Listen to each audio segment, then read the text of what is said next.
an original. From Story Studio Network.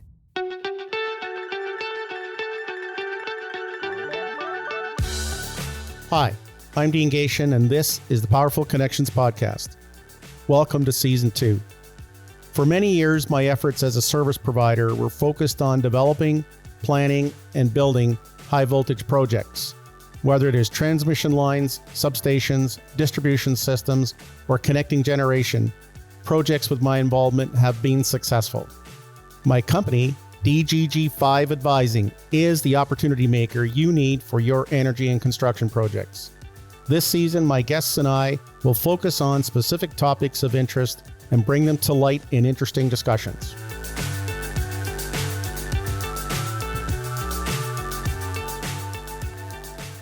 On this episode, we will discuss the next 25 years.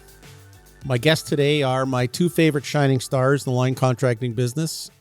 We're going to discuss today with Nick Gatien, President, PowerNorth Utility Contractors Inc., and Brendon Fenton, his partner and VP at PowerNorth. So you've been working for about 20 years in the high voltage industry now. This has brought you to a point in history that has serious issues in the next 25 to 30 years. We've previously discussed items of people, equipment, and resources in the high voltage sector in Ontario, Canada, and North America. Today, we're going to concentrate and talk about what the future holds. There will be more of a philosophical side to this fireside chat today, and I want to talk to you a little bit and see what you see in the near future, in the long term. So please welcome back to Powerful Connections, Nick Gatien and Brendon Fenton. Thank you for joining me today. Thanks for having us, Dean. Nick, introduce yourself again to the listeners and tell us a little bit about who you are. My name is Nick. This is my third time on Powerful Connections. I'm the president of PowerNorth. I've been in the industry for, like Dean said, about 20 years. Started as an apprentice, worked my way up to journeyman, general foreman, operations director, and then I started my own business in 2020 with Brendon.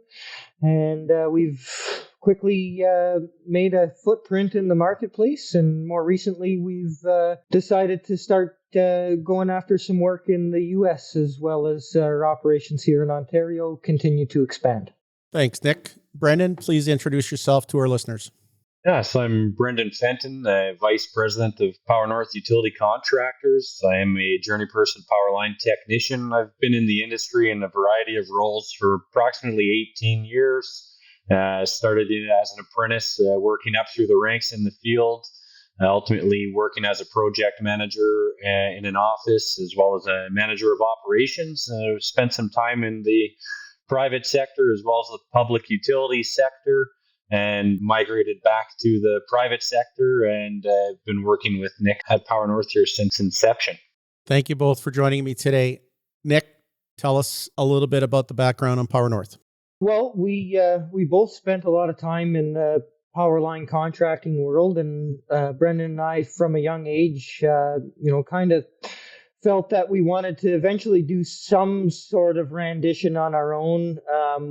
What it exactly focused on, we weren't quite sure until we knew that we really loved line work and loved doing the projects and seeing the development of the projects. And the later days of our operational roles, we decided that we were going to start building a business plan with at this time, our CFO, at that time, I guess a fellow employee, our controller. And we eventually decided to open the business in the middle of COVID, and quickly realized that there was a great opening in the marketplace. And PowerNorth quickly grew in Ontario, and we've done some pretty critical projects in the north, and I've started to do some pretty neat ones in the south as well. And as of late in 2024, we've established a business in the U.S., and now we're looking to migrate some of our talented folks from Canada and find some new people in the U.S. to basically do the exact same thing we're doing here in a few different areas. And we're strategically putting PowerNorth where we feel that we're going to be the best operational choice for clients and utilities in the U.S. So we're pretty excited about that. Sounds exciting for sure. The background a little bit for today is the industrial electrical demand is going to increase by 50% in the next 25 years. The latest long-term energy plan is out, the Integrated Energy Resource Plan. It says integrated because it's talking about everything: solar, SMRs, gas, hydroelectric, talks about everything. The IESO is planning for a huge demand for electricity that will create huge amounts of infrastructure building in generation and transmission, as well as integrating new technologies into the distribution systems. The federal government is pressing for a net zero economy, and that the greatest economic opportunities are going to happen now. This will require all partners in Canada and the provinces to build what they call clean, reliable, and affordable electricity systems. The transmission, distribution, and generation systems are the backbone of this new net zero economy. The push for companies to grow yet decarbonize their warehouses, offices, factories, mine sites, and work sites is why everyone is trying to work together. Net zero by 2035, fully electrified by 2050. This is a lot to digest. So in looking at the high voltage industry, these opportunities are so plentiful and huge, but where do you see your focus in the short term with the demand for your services? I think the focus is, maintaining our current customer base as well as finding new opportunities, but making sure that those new opportunities are not affecting your current customer base. For us, being able to service or respond to emergencies to our most important clients is something that will always hold near to our hearts. These are clients that are close to us. We have a lot of history with, even developed a lot of their assets over time, and having that level of comfort with our clients and having effective manner is always going to be very critical to us. And as the rest of the world starts to electrify and upgrade their electrical systems, a lot of these places are old, getting closer to end of life, and are critical in nature to sustain the electrical system the way it is now. So, I think being true to that and making sure that we can always service that, but making sure at the same time that we can continue to grow by being a part of new installations or new maintenance projects that are out there. And, as we see the utility and renewable and mining sector grow in those types of atmospheres, we have to make sure that we're continuing to do the right projects and picking the ones that make the most sense for us at that time. For me, getting into a lot of work that you don't necessarily want to be doing, and then the most beautiful job comes up that you want to have, or that's in your backyard or means a lot to you, it can be tough. So, knowing where the industry is going, who's doing what when, is of great importance to us, because it molds where we're moving to and how we're going to grow and how we're going to operate on a day-to-day basis. What are the longer term goals when you've got to see that far ahead, or what do you see are the sectors that are going to be of more interest or value to you? I think it's more or less a capacity question at any given time. Is Okay. what's your capacity at or 6 months out, a year out. Some of these jobs take 2, 3, 5 years to develop, and as we get into larger work, that usually takes more time to get to that point of boots on the ground, I guess. In the grand scheme, though, we really have to make sure that, our group is focused to be able to do those types of things and to be able to focus or hone in on what is actually coming down the pipe and what's going to move. I mean, you can tender a job 4 or 5 times and it doesn't go anywhere. You can not even get to tender and you're already at work. So having those relationships with some of your key clients, they already want you to be there doing the work, and whether they're going to tender or not, they're usually going to help you or have you help them through points of development. So, getting out in front, making sure that you're in front of people ahead of their projects, or talking to them about their projects and showing them how you can help them, and not just telling them, all the great things you can do. Really getting to know your client and understanding what their end game is, and being able to show them that you'll take work off their desk is the important thing for us. The importance of business development for the long term is very critical.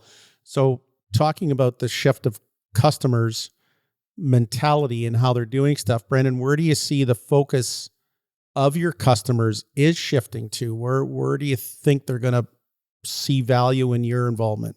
It's a pretty good split between clients, but I think more often than not, we're starting to see that as we get to know new clients, we're seeing an increased need from them to have a service provider that operates at the capacity of PowerNorth.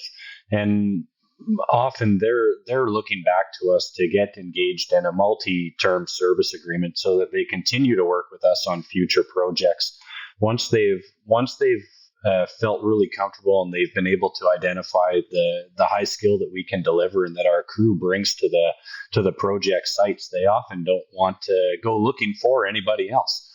And they're calling us back to help them, whether it be some smaller projects or overflow or just general assistance.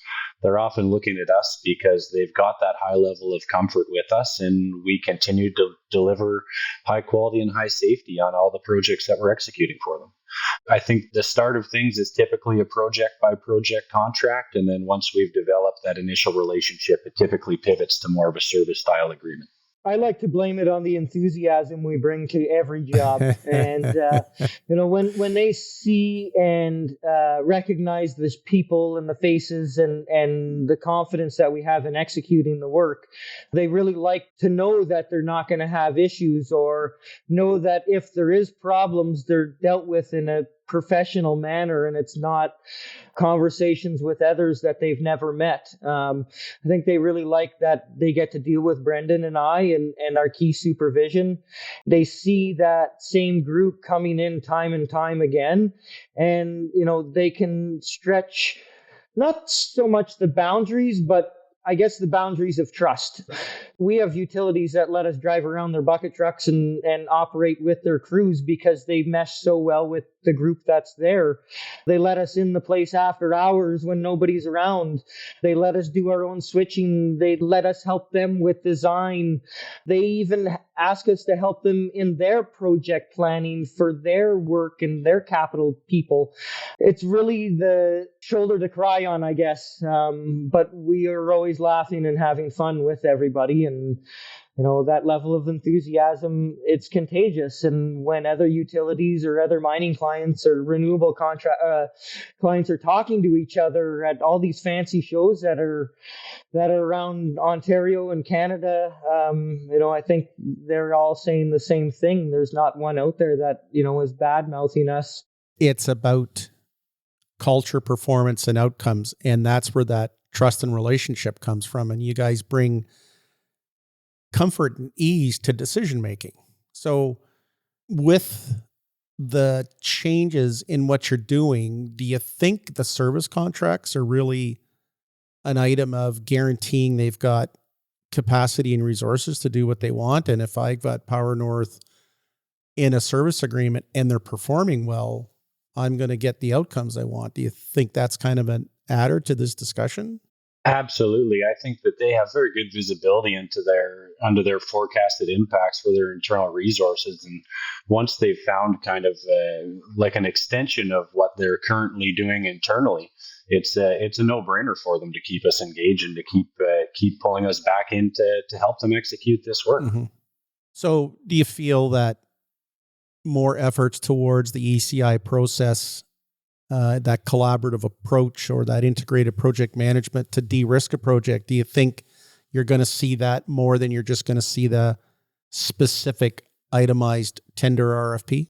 I think we're seeing that more and more with some of our longer tenure clients. I think we're seeing them engaging us early on, walking through the inception of projects and really diving into the details so we can pull from our expertise and past experience and help de-risk the project before it gets to any kind of inception phase. Even if it's still in the capital funding application phase, we're there with them, and we're helping walk through it any way we can to help make it as seamless as possible. And I think that, the tendering process is becoming a little bit more unique in the fact that there's, becoming more competition. And on top of that, I mean, Brendon and I are still understanding some of the newer types of tenders we've recently seen, and it can be a very mixed bag of what even some of your best clients will do, depending on what their, the procurement practices of the day. And some of the places we work are very large, and these procurement practices can change at a drop of a hat, or a couple times a year, or every year. Some places have cumbersome and, very unbiased tendering processes, and some places that are, the same kind of outfit will just say, PowerNorth, get to work. It's very difficult to say which we will see more or less of, but we definitely prefer getting in at the start and helping our clients have a successful project. And that's, the most important part for us, is taking something over the finish line, meeting everybody's expectations or exceeding them. And the last thing you want is to fumble something, or to get backed into a corner, or start playing the games of everybody else to win jobs. And building it from the start. And even in some of the ECI contracts, you think you might make it to a contract, and next thing you know, it's out on the street in tender form. That's a risk.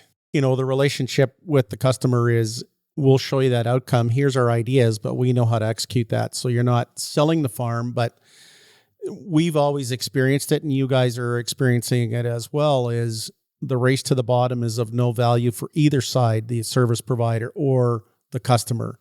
And unfortunately, it takes some of that activity to find that out. So in looking to the future, Nick, what do you see is going to be your best focus to obtain talent, and how do you see your best way to continue developing new apprentices?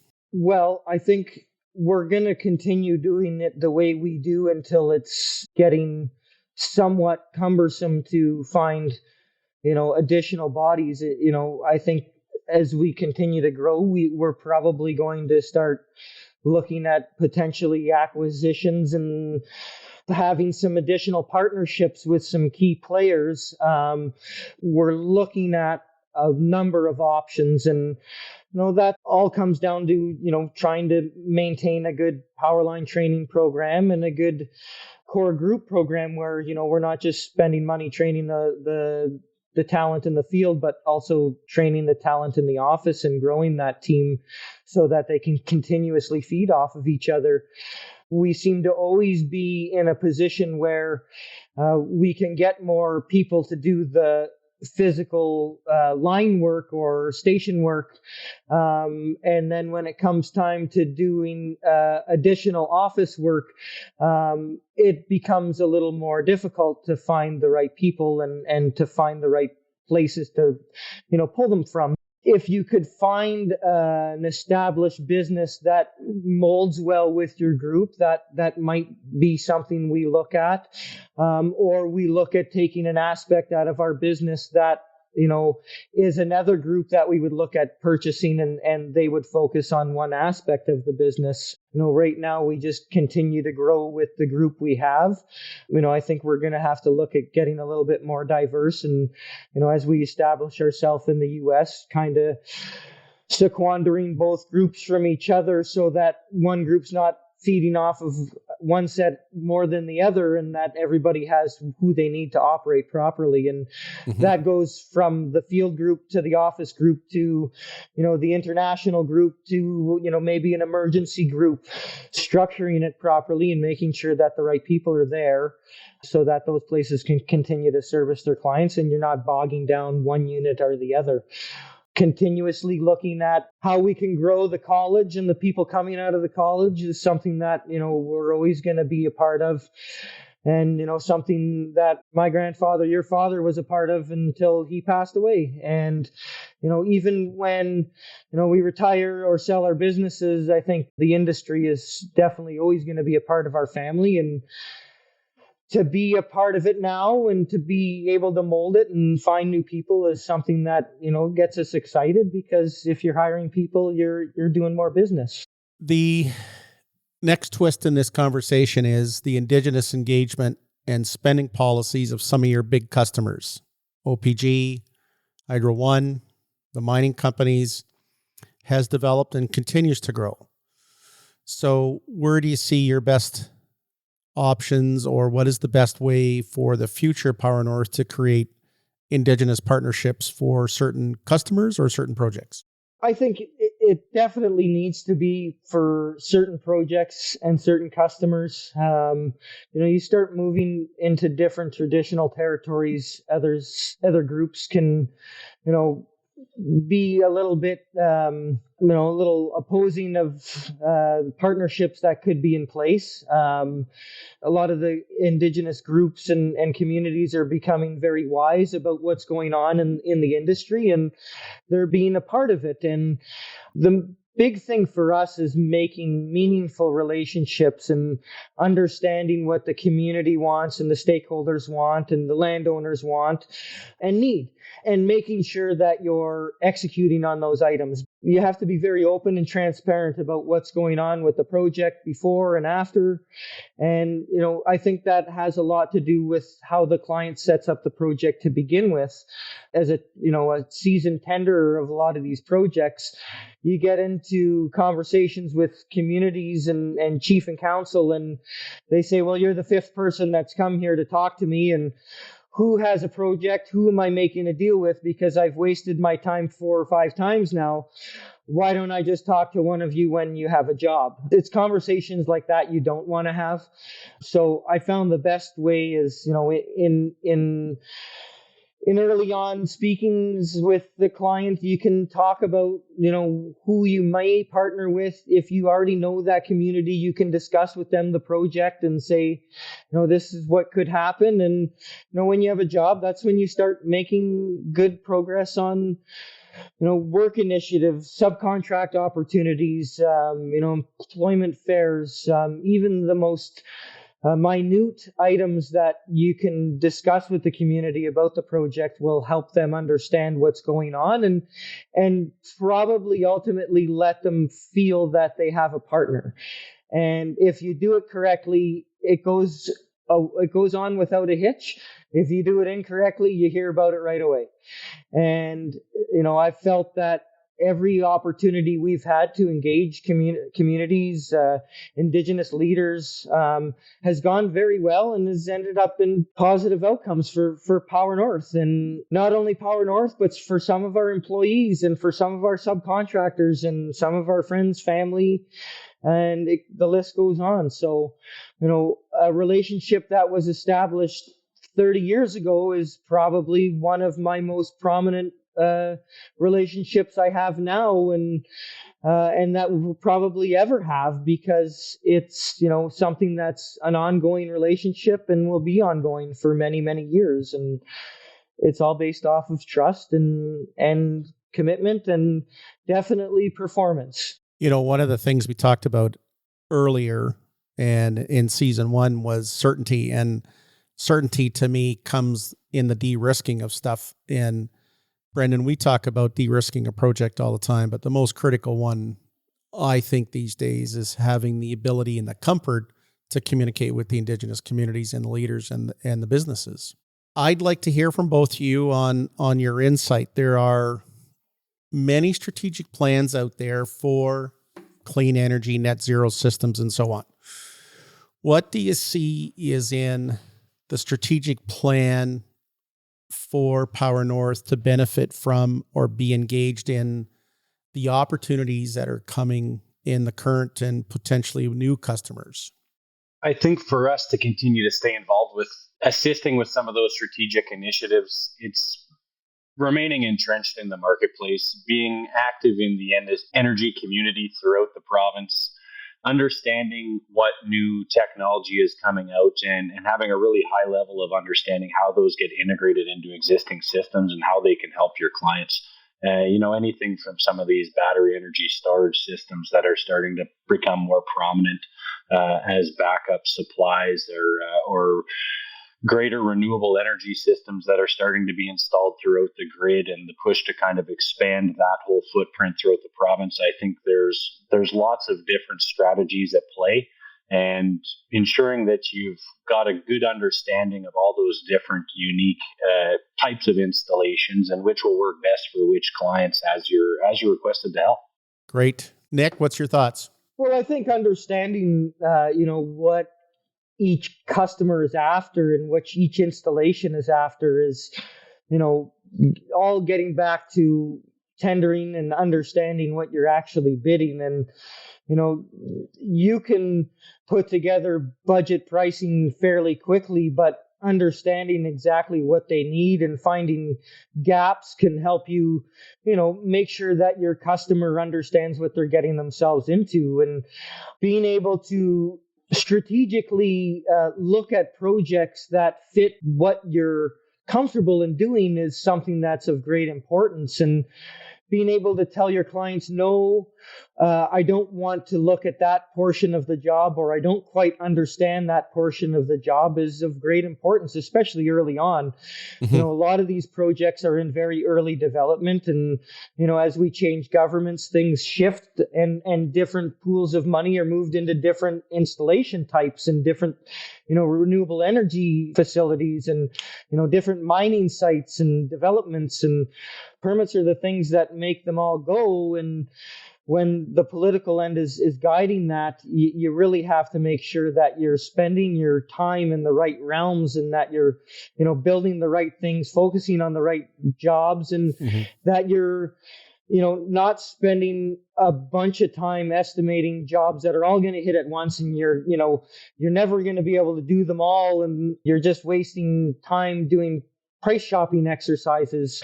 Making sure that you're focused and showing your customers that you're focused on what those, on those jobs that you're interested in and that fit your unique structure. I mean, this is what we're focused on. These are the things we do. And we're not in the business to start doing things that we're not going to be focused on or not part of our business unit. And when you get to the top of the game, and you operate like a true high voltage contractor with a great record, it really comes down to being focused on what your strategic plan is and understanding where the market's going, where the work is going to be, who the players are, where your risk is, where the risk is in the project, in the funding for the projects, and where's the risk in your clients. We've heard of lots of stories of people having issues with clients, and clients going in different directions, or clients not trusting their contractors. It can all turn into a mess, and it's all comes down to understanding the landscape. What you're talking about is what we used to call stay in your lane. Find those specialty services for when you need them, right away clearing, surveying, engineering, that kind of stuff. And your strategy and focus, what you just described was a SWOT exercise: strengths, weaknesses, opportunities, threats. And people don't think about that enough. And it's the norm for you guys to do that. I think about the things you look at day to day, and the opportunities you're at is tremendous. So now I'm going to step into the next realm of your future and your opportunity in the U.S. beyond storm response, and your market strategy for long-term play down there. And it'll be something that you develop. But do you have certain customers you're chasing, or a certain kind of work, or a region, or have you really filtered that out yet? I don't think we've really looked at as close as we should. We do have current opportunities that we're pushing to get moving on, but we're also really excited about some of the things that are going to come that are not only near to us here in Canada, in the U.S. across the border, but some of the opportunities that are quite further away from us. It's trying to develop a group that is very similar and focused to what we have here in Canada. And I think our client base will be somewhat similar to the types of clients we're servicing in Canada, but we're also not going to limit ourselves to where we're going to go. It's really going to be, again, if it makes sense and if it makes sense financially to go to certain projects in the U.S. It's the same for Canada. I mean, we've been fairly focused on what we're doing here in Ontario, but that's not to say we won't go to Edmonton, Alberta, and start knocking on some contractors' doors to go to work.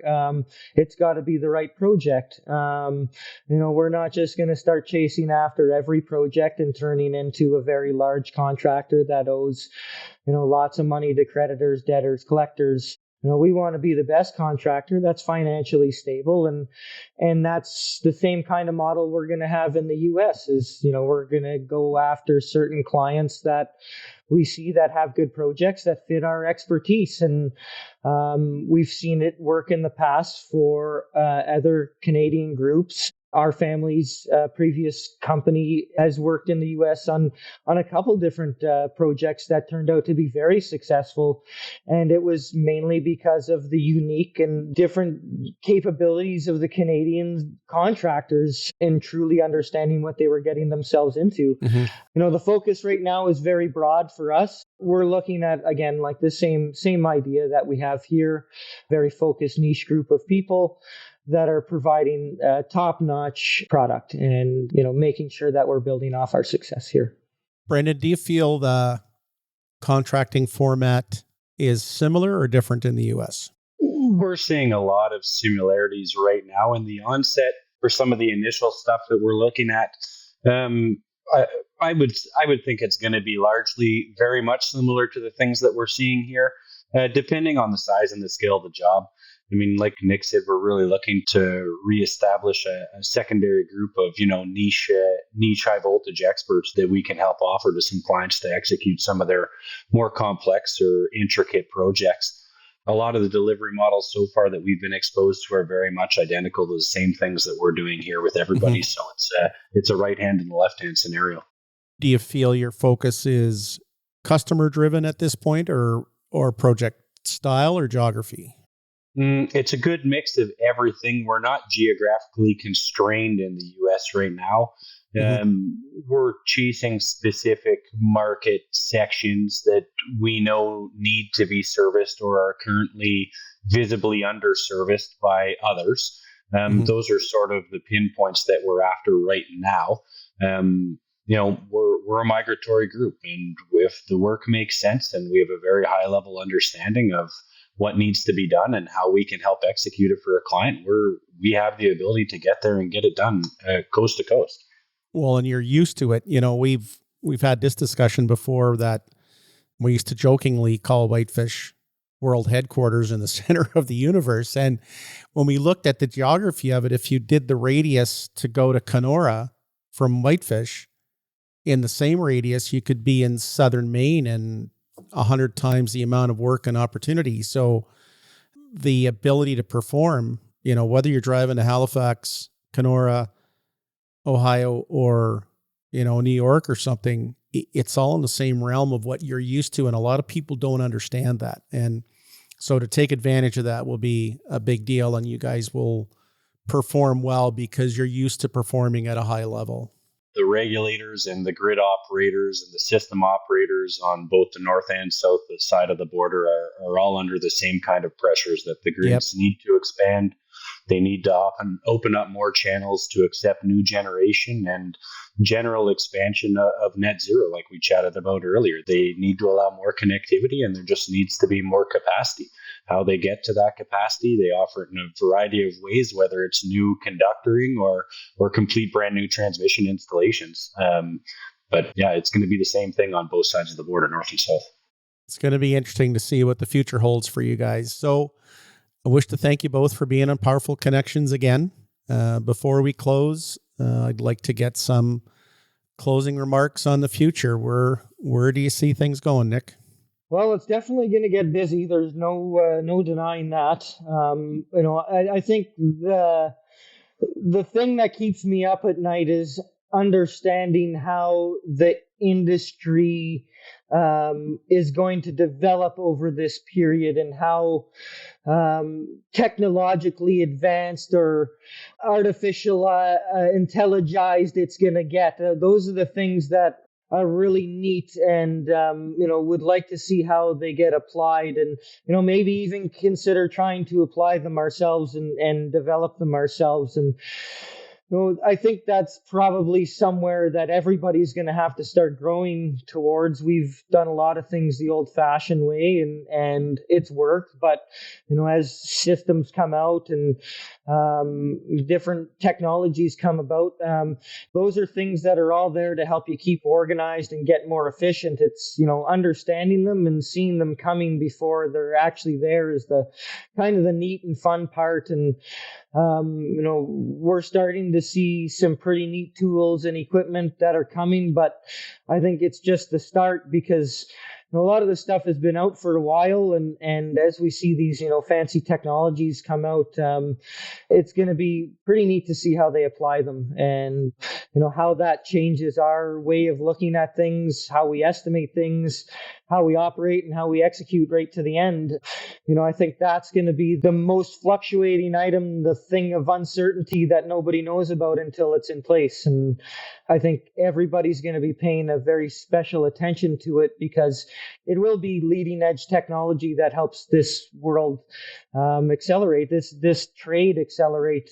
As we see the capacity ever so growing, the amount of people that are getting out of the trade, and the enormous expense it is to operate in the trade. It's going to be neat to see how they diversify that and streamline it. And yeah, that'll be the neat part about the future. And I'm hoping to be a part of most of it, but we'll see how things go in the next 10 or 20 years, and if Brendon and I are still here fighting every day. You will be. Brendon, what's your thoughts? It's going to be exciting times. I think being able to leverage some of the new technologies to help stimulate our continuous improvement of our internal systems, it's something so exciting. We have some really, really interesting things we're working on in the background just to help refine our ability to deliver projects at such an efficient rate for our clients, and provide real-time data and feedback for some of our project management techniques. It's just really, really exciting. There's such an opportunity in the marketplace right now to be able to use some of the artificial intelligences and some of the new programs that are available just to interact with your client on an analytical database. It's just fantastic. So as Nick said, I'm hoping to be a part of it as well. I think it's going to be very exciting. I look forward to being able to help efficiently deliver in a new way in the years to come. It's going to be fun to watch. This has been a tremendous discussion, and I appreciate your viewpoints. Always fun to talk to the two of you. The electrical and utility industry is as exciting as it has ever been, with the explosion of work to be done in the next 20 or 30 years. And as great leaders, you are both recognized by the keepers of the present and the future. So you have many years ahead of you. Best of success with all your endeavors. Make sure you have fun and enjoy the ride.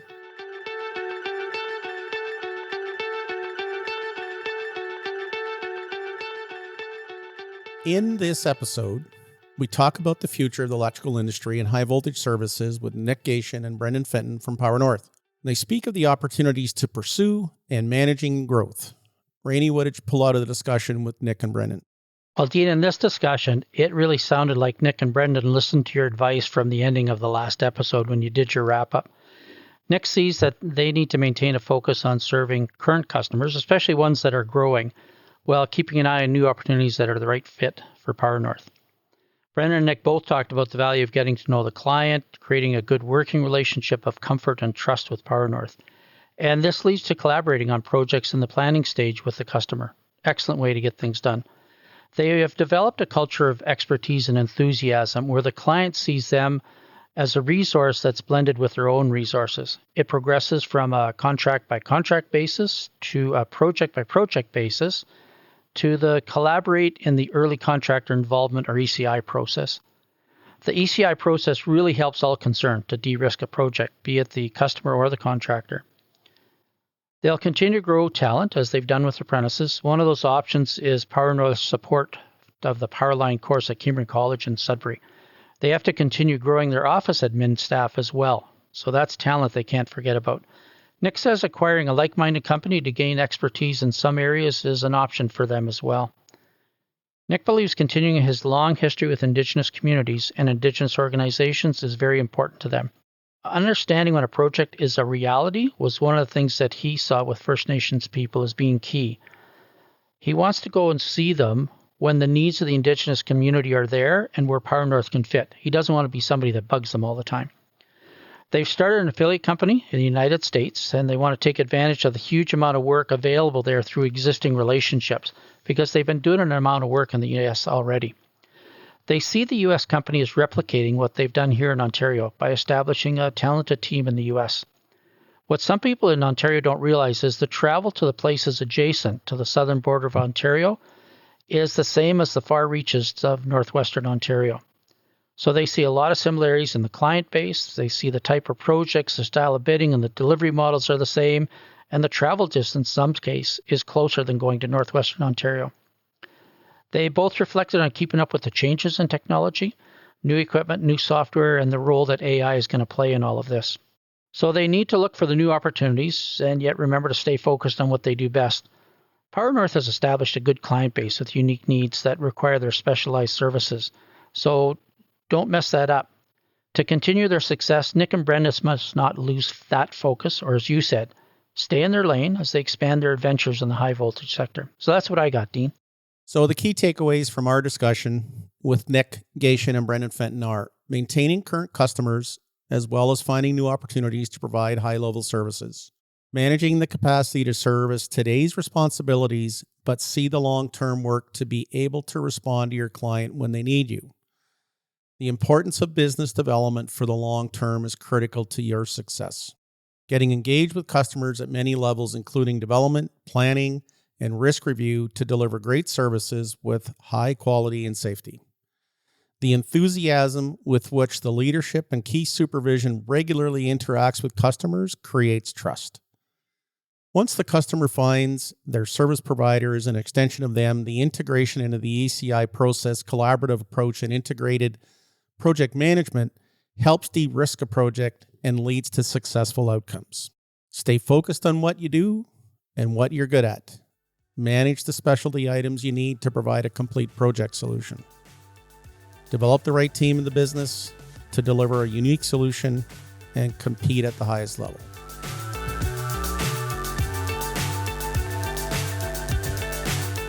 Look forward to hearing from you after you listen to each episode. I encourage you to subscribe to Powerful Connections wherever you get your podcasts. Share the podcast with those you feel will find it interesting and useful. Connect with me on my website at dgg5advising.com or find me on LinkedIn at Dean G. Gatien.